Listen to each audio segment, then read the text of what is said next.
આયર સમાજ અનમોલ રત્નોનું સ્નેહ મિલન ભવ્ય આયોજિત રાજકોટ ખાતે, જેમાં કલાકાર, સંગીતકાર અને લેખકનું સ્નેહ મિલન પ્રથમ સ્નેહ મિલન આયર સમાજના મુખ્ય દાતા આયર સમાજનું ઘરેણું સમાન રાજેશભાઈ ડાંગર ખંડેરી રાજકોટ અને ખંડેરીના ભાઈ શ્રી સરપંચ સાહેબ અને લોકગાયક કલાકાર એવા બેન શ્રી વિજુબેન આયર અને એમના ખંડેરી ગામના આગેવાનો અને ભાઈઓ અને બહેનો જયમત ઉઠાવી હતી। આ પ્રસંગે આયર સમાજના તાલુકા, જિલ્લા અને ગામડાઓમાંથી મોટી સંખ્યામાં કલાકારો, સંગીતકારો, લેખકો મોટી સંખ્યામાં ઉપસ્થિત રહ્યા હતા અને રાત્રે ભવ્ય લોક ડાયરો રાખવામાં આવ્યો હતો। નાનાથી માંડીને મોટા કલાકાર સુધી સન્માન કરવામાં આવ્યું હતું।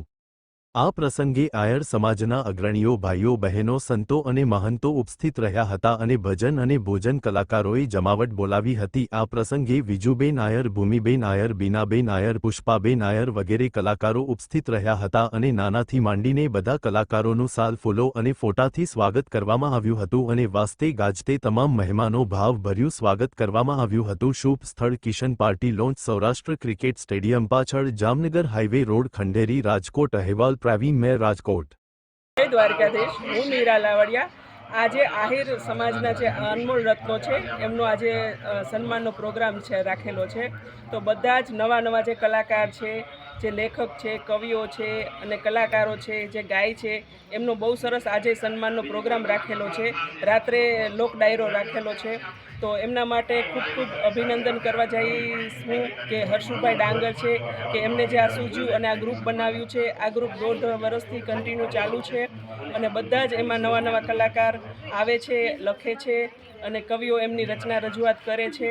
અને બીજા એક છે દિનેશભાઈ બાલસરા, એમનું પણ ખૂબ બહુ મોટું યોગદાન છે।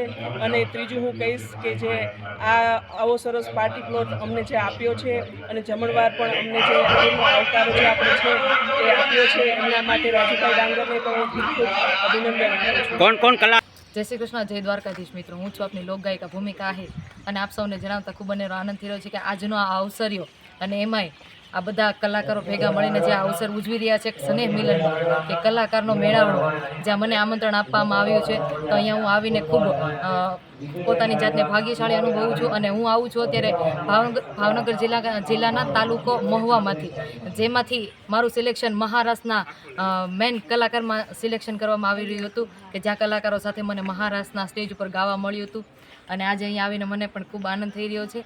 એટલે દ્વારકાધીશની કૃપા માનું છું। જય માતાજી, જય દ્વારકાધીશ।